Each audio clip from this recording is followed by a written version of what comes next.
move fast and take risk. And this is an interesting point. I think in most of the companies, progress is often hindered by indecision and a fear of failure, Hmm. right?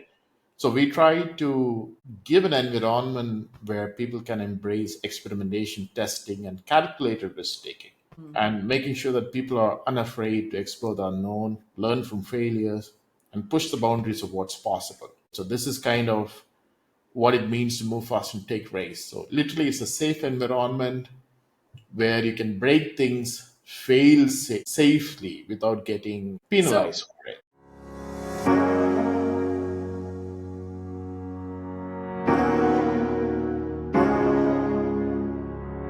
welcome to the People Powered Solutions podcast. In this show, you'll gain expert advice and tips on building a thriving workplace culture with happy employees. I'm your host, Lorianne Duguay, and I'm thrilled to be spending this time with you today. Hello, and welcome to another episode of the People Powered podcast. We are continuing our series, our secret sauce series, where we showcase companies that are already doing great and innovative things when it comes to managing their people and when it comes to the culture, the environment they're creating for their most valuable resource, their internal employees, their team members. Today, we welcome Arshad Hisham from inGen Dynamics. And inGen, from what I've seen, are doing some really, really progressive things when it comes to setting their people up for success, when it comes to helping their people understand the purpose, the impact this company is having on the world. So welcome, Arshad. Thank you, Lori. Thank you very much for having me on the show, and a really exciting stuff that you're doing with your company. So really look forward to that, and thank you for your kind words. We're excited to have you as well. Before we deep dive into kind of details or sneak peeks, secret sauce recipes of how to set your people up for success, I'd like for you to just give our listeners a bit of insight, a bit of context of how Arshad got to doing what Arshad does today, as well as if you could give us a bit more information about what inGen Dynamics is and what it is, what it hopes to achieve in the world in general. So let's Sure, I'll leave you kind of provide that insight. sure.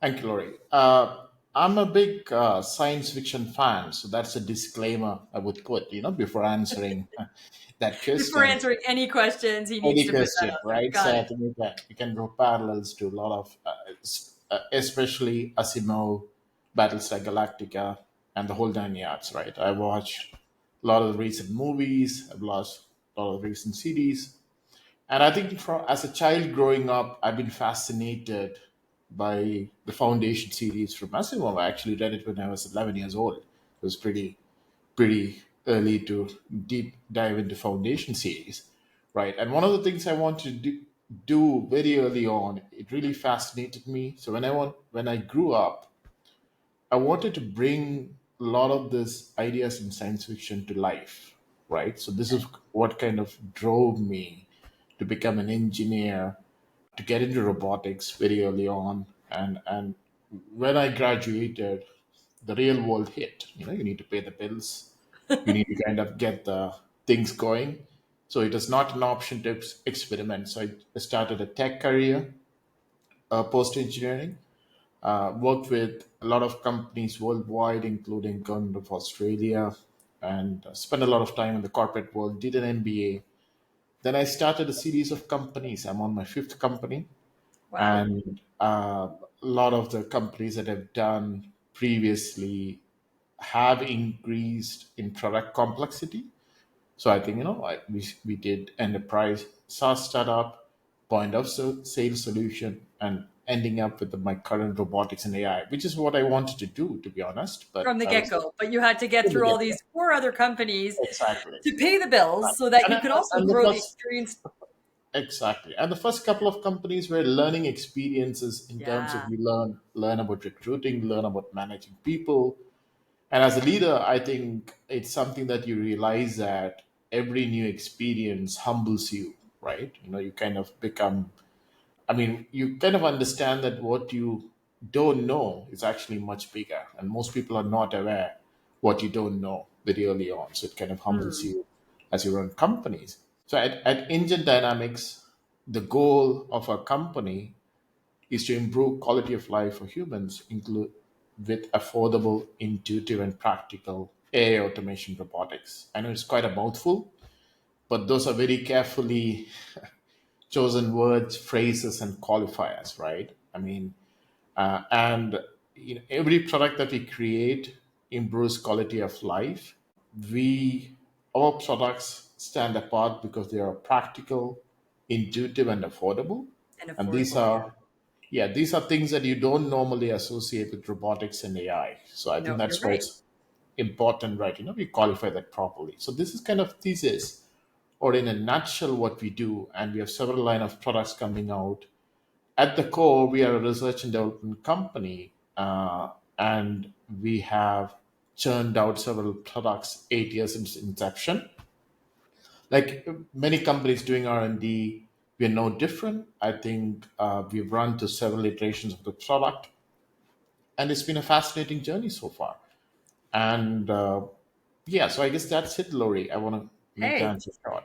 I think that is fascinating, and it's super helpful for the audience to understand that you've known corporate, you've worked in corporate, you've went kind of that. I would say that a lot of engineers will take a similar or parallel path of, completing their engineering, working in corporate, then completing an MBA, and then getting to a point where they're wondering, what now? What next? I love that you were able to always kind of harness that initial, what was it, 12 years old, 8 years old, that you mentioned, where you wanted to make science fiction and bring science fiction to the real world, to life. And you've effectively been able to do that with InGen Dynamics. Also love that you've mentioned it wasn't a one and done. It wasn't you came out of engineering school and that's you started InGen Dynamics. Reality happened, life happened, you had bills to pay, you couldn't afford necessarily to take the risks that might be associated with deep diving into AI and robotics right away, because we know that it is an extremely costly research and development kind of industry. So that being said, you were able to start these other companies, use those as learning opportunities, accumulate all of that experience and all of that now newfound knowledge, expertise, and inject it, infuse it into InGen Dynamics, which, number one, I think is probably one of the reasons that you've seen so much success with the company, because you had all of that foundation built, not necessarily within this company, but having built it over time with all of these other companies. So thank you for providing that additional insight. So 8 years since inception, you have, it is an AI robotics company, research and development company that also partners and actually produces products, which at the end of the day strive to make life easier for humans. That's no small mission, if I may say so myself. It's a pretty lofty mission, but one that you have already achieved on more than one occasion. So, great insight, great context. Now let's segue into what I love to talk about, of course, the culture at InGen Dynamics. So to give our listeners a bit of an idea, I believe when we initially spoke, you talked about having 100 employees globally? That's right. That's Okay. right. And not all of them work in fixed locations altogether, correct? That's right. So we have, just to add to that point, we have consultants, hybrid employees, contractors, full-time employees, the whole gamut, right? So we do have a lot of people thrown in the mix post-pandemic. Yeah. Okay. And you have already in 8 years achieved some pretty impressive growth. And from what our initial conversation, listeners, I always have a bit of a fit check with my prospective guests prior to the actual recording, where we are able to kind of exchange and explore a bit of synergies and see whether or not, they'd be a great fit, and whether in fact they do have a secret sauce recipe that I feel is valuable and should be shared with our audience, and then we segue here. So if when I'm referencing those other conversations, that's kind of what I'm referring to. But during that conversation, you talked a lot about kind of that expected growth as well, and just in general, how you don't generally have to spend a lot of time on recruitment. What you have seen is kind of this organic recruitment occurring where people just come to you and apply to you. So my first question is, why do you think, what is it about inGen Dynamics that makes people want to apply? Sure. I think one of my pet peeves, or to use a bit more strong language, one of the things I hated when I was working in a corporate company, in a corporate environment, is a corporate bloat, as they call it, right? So I think, Corporate bloat. I love it. yeah. And when I was working, I don't want to name companies. when I was Absolutely not. working, when I was working in some of those companies, you kind of feel the weight of bureaucracy, the processes, and 70-80% of them were unproductive, right? And I was like so eager, and I wanted things yesterday, and I actually did well in all these companies. Despite that, I was rated very highly on the performance reviews. But this is something that kind of, I wanted everything done yesterday, and it was not a conducive environment, to do So this. the And corporate bloat, all of that kind of bureaucracy prevented you from really being able to achieve the absolutely, results that you were striving for. absolutely, absolutely. Okay. And the other thing I've noticed, and this is more in my startups, right? When I started doing my startups, one of the things that I've noticed, especially with the executive team, is that sometimes the mission, vision of the company is not aligned with the agenda of the executives, right? And I think this is kind of detrimental, right? I mean, if the objective of the founder, since I'm the founder, my objective is to maximize the company's mission, vision, so it's just something that I've noticed. And this is not from a corporate environment, this is from startups.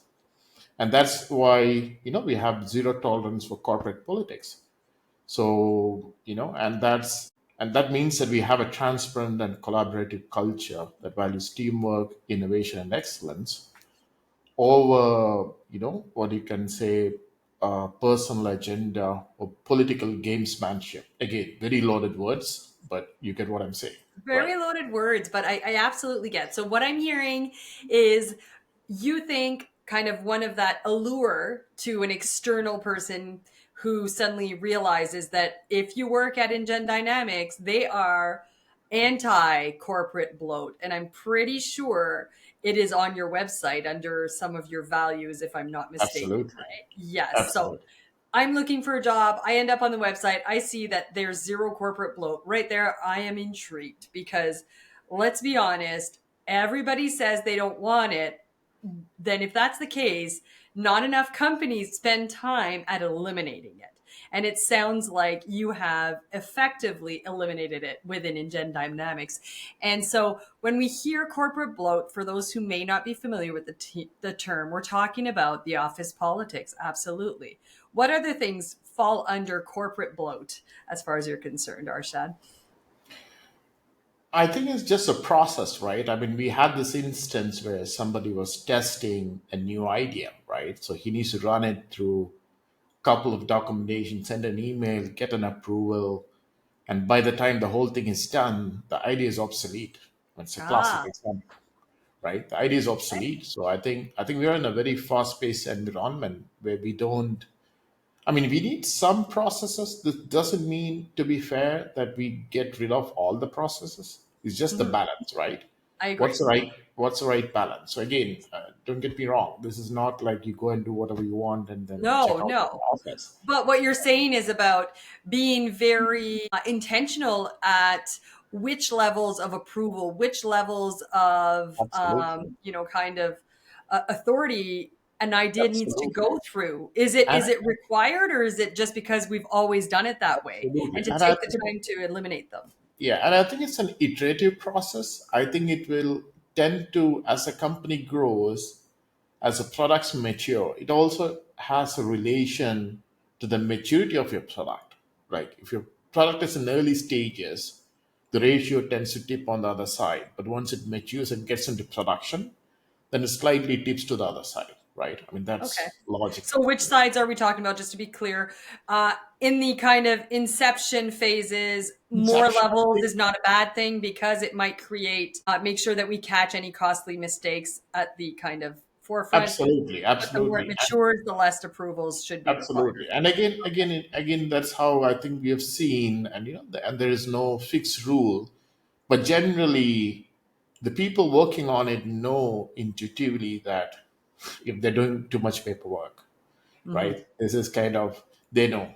I mean, they They spend. know. So corporate bloat is unnecessary paperwork, folks. It is unnecessary meetings. It is office politics. It is adding a bunch of approval steps that aren't necessary. It is doing things the way they've always been done. All of that can be used to define corporate bloat. At InGen Dynamics, from what we're hearing, they have been very proactive at eliminating that corporate bloat. They have a zero tolerance for it. Therefore, they make sure that it's not there. Right there, if you think about the last job that you were completely unhappy at, the last job that you had checked out of, what are the odds that corporate bloat and any variation of the latter factored into that feeling?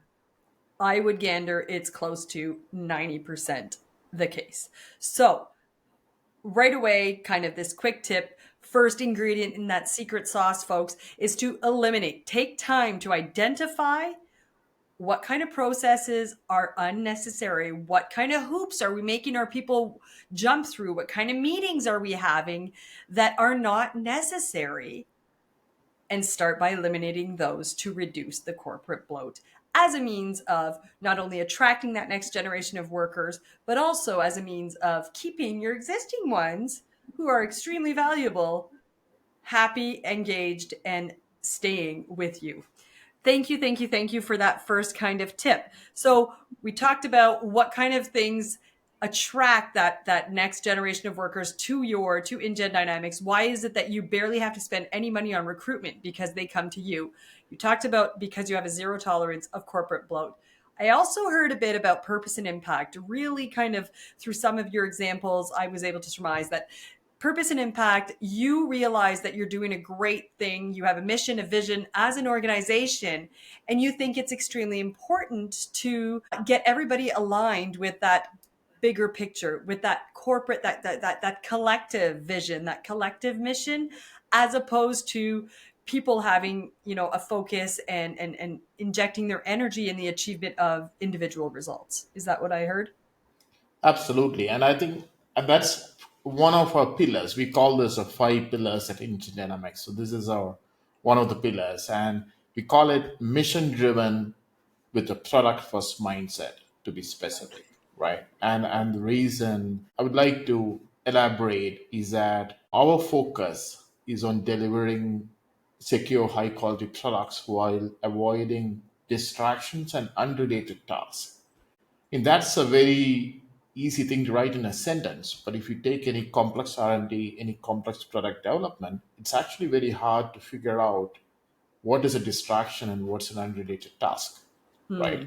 It's actually very Mhm. hard. So that's where if you have a mission-driven mindset and a product-first mindset, I think it really comes to the fore. And it's a shared commitment. Our builders, designers, and engineers share this point. And I think it's very important because at the end of the day, people understand they're making an impact. And I think we have been fortunate enough to have an impact. We've been featured on a lot of academia, close to 30 uh, papers, a lot of press.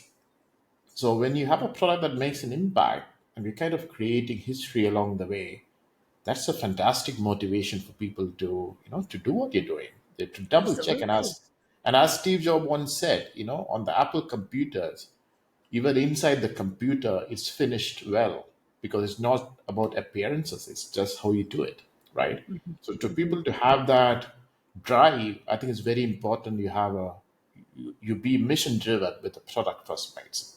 I love it. Mission driven with a product first mindset, understanding that, you do it right, not for the perception that you do things right. You do it right because that's just how you do things.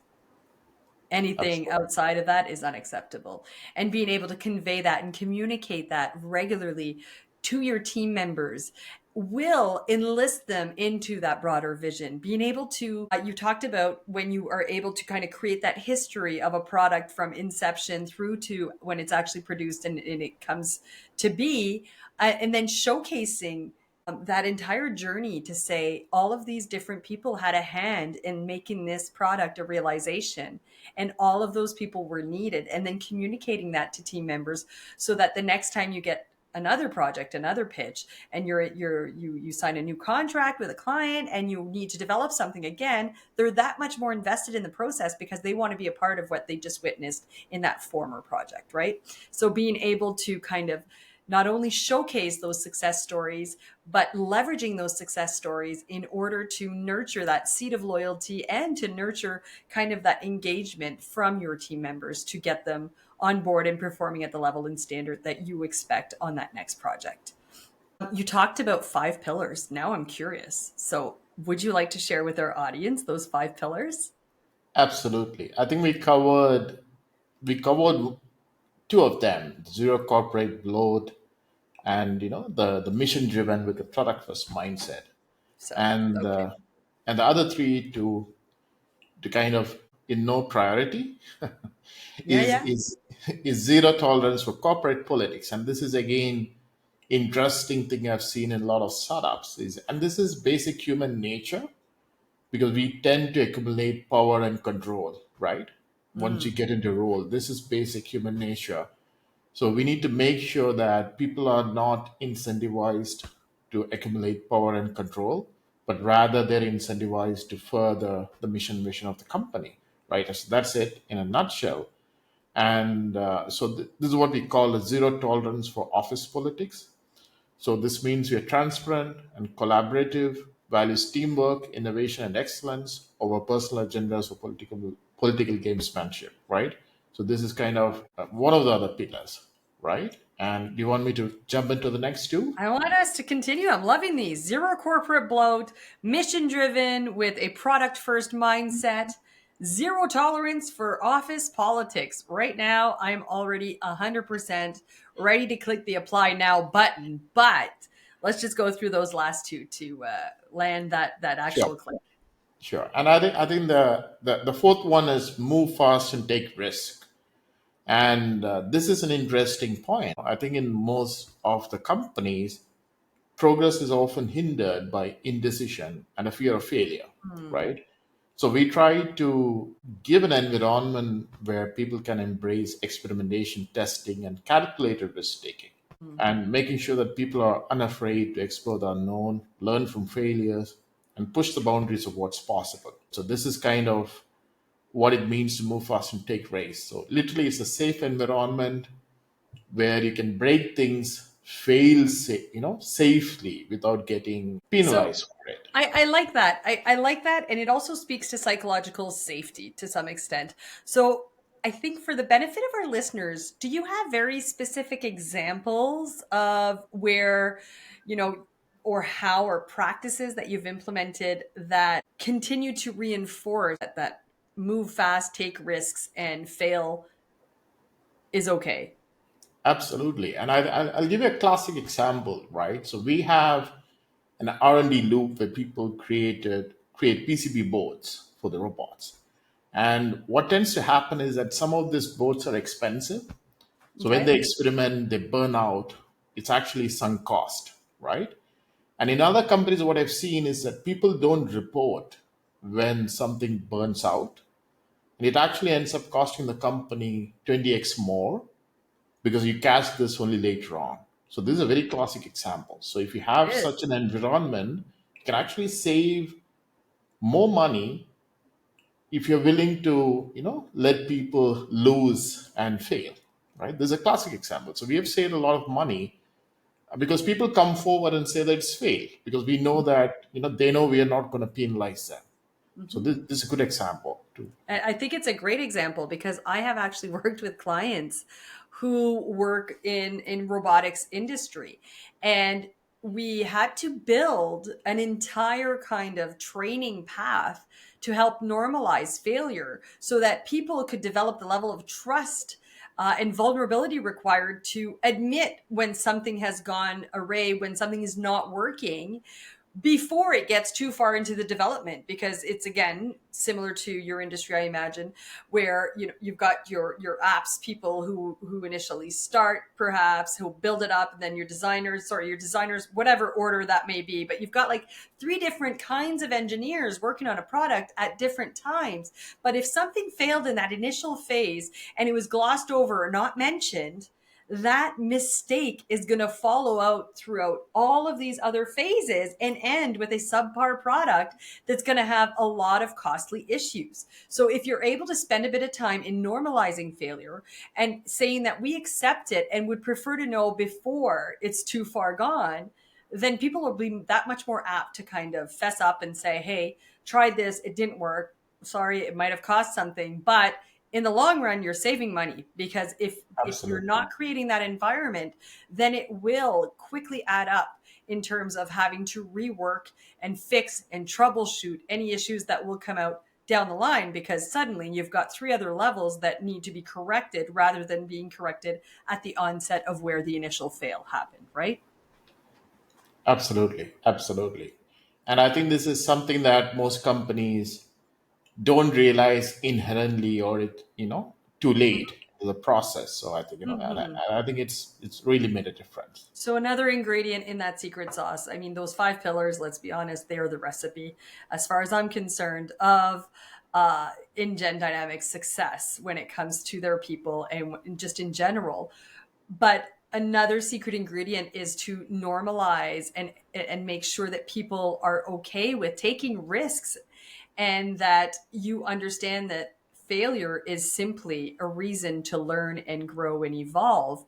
And failure, in fact, will drive innovation at the end of the day. And being able to embrace that as an organization and being able to communicate and help your team members really understand and embody that they're okay with failure can be game changing when it comes to not only the engagement level of your people, but just your overall productivity and success as a company in terms of being able to preempt and mitigate financial losses down the road from a culture that hides mistakes, that hides failures, and the ripple effect that that causes on the product itself and the quality of the service. Okay, we're down. We've got four pillars down. What's our fifth pillar? The fifth pillar is that we are progressively optimistic, right? And again, very carefully chosen pair of words, right? Yeah, I was going to say that's an interesting combination of words. Sure. And I think it kind of means that we are optimistic. And if you see our tagline, our main thing is that building a better future. So we are about creating a brighter future, right? Mhm. And we're optimistic in the way that we kind of progress in our vision and whatever we do. So I think this is what defines us in a lot of the work we do, because I think it's very hard what we're doing. Pretty much the scale, as you mentioned early on in the talk, when we are literally humbled by the scale of our undertaking, and we're going to have some formidable obstacles, right? Mm. So it's essential that we maintain an optimistic outlook, because otherwise people are going to burn out. And that's why this is not just a regular job. If you don't really believe that you can make a difference, you're going to burn out, because your heart needs to be in it. You need to be passionate. You really need to believe what you're doing, right? Because Mm. it's very hard what we're doing. And a lot of people have said this, that none of the employees, people who worked at InGen, has ever complained that the work is boring or they didn't enjoy the time here. It's more like a boot camp. A lot of our people have gone on to have great careers, and we have a great alumni network who all kind of, and a lot of people are reapplying to come back. And I think part of that is this five pillars, and specifically, the progressively optimistic pillar. I agree. I agree. And I think that the fact that you've undersold yourself right there, where you said it might be one of, I would say that those five pillars, the culture you've created is 100% the reason why people come back and apply. When we initially spoke, I remember you saying you didn't have to recruit, you don't spend a lot of money on recruitment, but that people don't come to you for the money in general. You're cognizant that you're, although competitive, that you're not the highest paying employer, but people come back. So it proves for our listeners that think that people are leaving you for more money, people are coming back for less money if the environment is healthy, if the environment is meeting those fundamental employee needs, which obviously, we're a good 25 minutes into the conversation here. Uh, InGen Dynamics is clearly doing just that. And that in and of itself is enough to keep people coming back, right? So you did mention that you have an alumni network. Can you share with our listeners what that's about and how you engage your alumni network I think we have around 200 plus, 200 to 300 since inception. Like people have that come have in. worked for you, moved on, and then Absolutely. just stayed And connected? absolutely. And some of them have done great. And a lot of them, once you come back, and in fact, we are just interviewing one of our very early employees whose first job was with us. He worked in two companies and he wants to come back because he likes what you're doing and he likes some of the things you're doing. Some of them have gone on to become entrepreneurs. So we have spawned at least 10 entrepreneurs who are running their own companies. And again, they like the thrill and what you're doing. And I think it's a very fulfilling thing for me as a leader that we are able to spawn this very powerful alumni network who kind of gives back to society, to the workplace, to the culture. And I think it's a good feeling. It And is I a good think this, feeling. yeah, and absolutely. And I think it's what more companies should focus. I think your relationship with your ex-employees doesn't end when they leave your door. No. It doesn't. They're kind of ambassadors for you as they go on, and they'll in fact help you recruit more people, if they Okay. spread the word. I So need to stop you there because that right there is gold.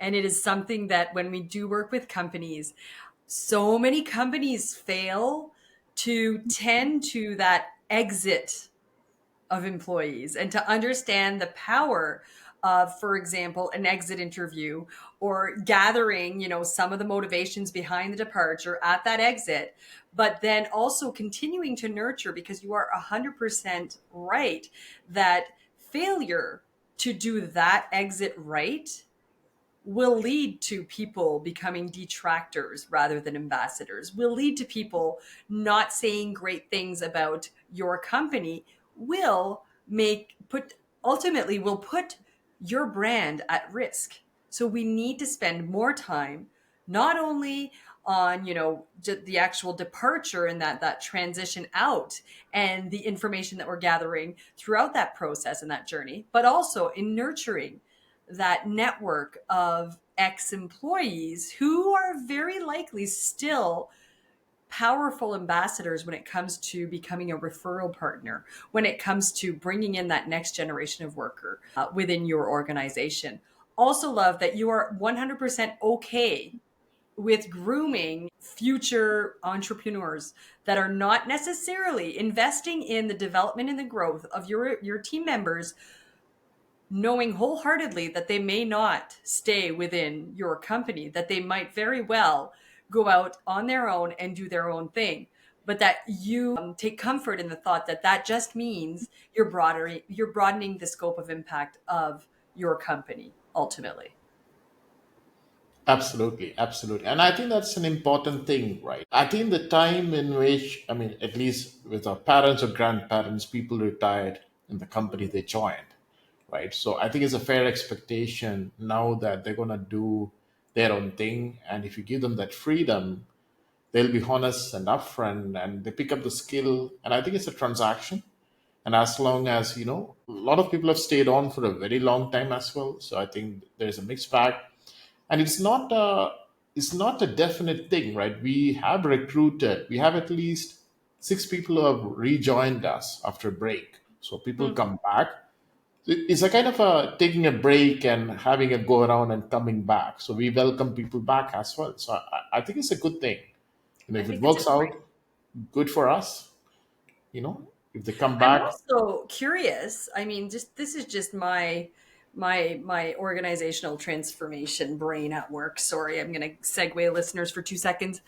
Do you also engage that alumni to act as mentors for some of your existing employees as they're navigating different challenges? Like it would be super interesting to engage them and connect them with some of your employees, the maybe the newly hired, more junior employees, to give them access to kind of that objective. Sometimes I think mentorship is a non-negotiable, needs to happen in every organization internally, but it'd be really cool to have an external version as well where they know that whatever information expertise is being imparted is 100% objective, right?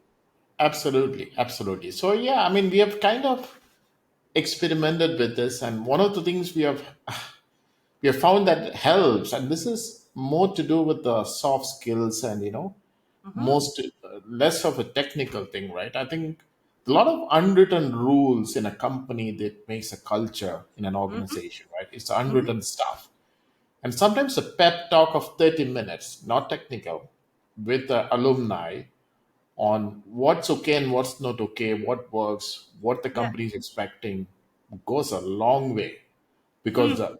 the new employee would need 2 months of trial and error, which will also cost us Oh, absolutely. time and money. So this pep talk actually works great. They kind of Yeah. know what works and what doesn't. And you've So that's already experimented with that. yes, yes. I So I like think that. yeah, and I think this is one of the things that I was telling about the employee we are currently interviewing to take on board again is that he already knows. I mean, he just told me that I know what you want. So there's an absolute understanding of culture, right, which is unwritten. And that only comes from alumni who's gone out, Yeah. seen People other who companies. yeah, they've been here and don't know what you got till it's gone, right? They've been here, they've left, and Absolutely. now they want to come back. I love it. And it's interesting because when working with clients, we always recommend two types of kind of supported integration for a new employee. Your mentor who has the technical know-how and kind of that technical savvy, connecting them with a mentor, but then also connecting them with a buddy of sorts or whatever term you want to use. And that buddy, see, in my mind, was internal. Their sole purpose is to impart those unspoken rules, is to talk about where do people typically take breaks, how do people roll, where can you grab a coffee nearby, what are some of the expectations, what you know from a just team dynamics perspective, how leadership does things, that kind of stuff, that culture specific stuff. But I've always recommended internal buddies. Now you're blowing my mind with the potential of tapping that alumni network and also connecting them as an additional, as a supplement. But also, you're ultimately continuing to nurture that relationship, making that alumni who's already competent and understands all of the above in terms of culture. You're keeping them close enough so that they might decide, you know what, I think I want to come back. So it's win-win all around.